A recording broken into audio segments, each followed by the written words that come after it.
Halluun ija namoota baay'ee gurraacha yookaan immoo magaalaa fakkaatu namoonni iji isaanii gara halluu magariisaa fi cuquliisaatti isaa deemu hagas xiqqaa miti.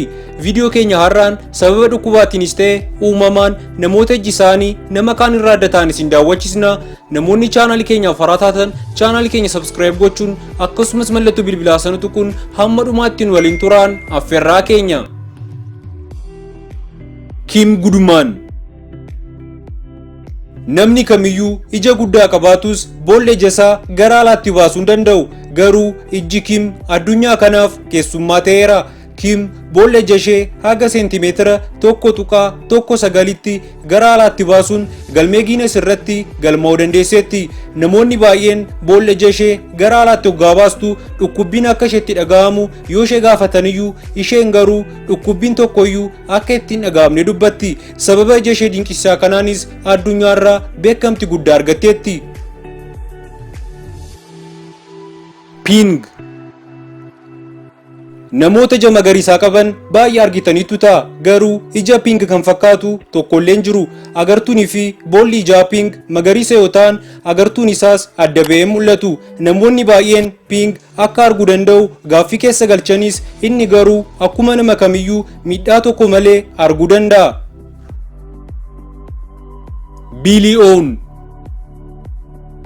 Billy Owen jedhama. Billiin ija sodaachisaa kan qabu yoo ta'u ijji isaas akkana kan ta'e erga dhukkuba naasaal kaansariin qabameeti. Namoota dhukkuba kanaan qabaman keessaa parsantii 10 kan ta'an qofti kan fayyan yoo ta'u Billiin isaan keessaa tokko ta'uu danda'eera. Sababa dhukkuba kanaan ija isaa gara mirgaa jiru guutummaan guututti keessaa baasaniiru. Waan nama ajaa'ibu keessaa Billiin quba isaa karaa afaan isaatiin galchee karaa ija isaatiin baasuu danda'a. Gochaan isaa kunis beekamtii guddaa akka isaa kenne dubbata. Johnny Nobody namicha boolla ija isaa tumsisee waliin wal isin agarsiisu.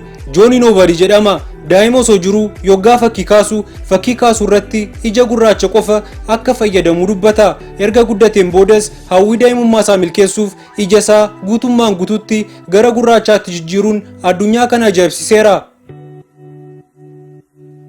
Daa'ima ija tokkoo akka lakkoofsa Awurooppaatti bara 2015 keessa dubartiin Indooneeziyaa tokko daa'ima doktoroota naasisee da'uu dandeesseetti. Daa'imni kun ija tokko qofa kan qabdu yoo ta'u innis adda ishee irratti argama. Akkasumas funyaan malee dhalatte. Doktoroonni lubbuu daa'ima kanaa baraaruuf tattaafataniyyuu sa'aatii 7 booda lubbuun ishee darbuu danda'eera. Maatiiwwan chaanaalii keenya viidiyoo amma isin daawwachiisne keessaa kan irra isin dinqisiisee koomentii jalatti barreessuun akkasumas chaanaalii keenya like share subscribe gochuun dagatinaa isiniin jecha viidiyoo biraan ammoo arginutti nagaatti.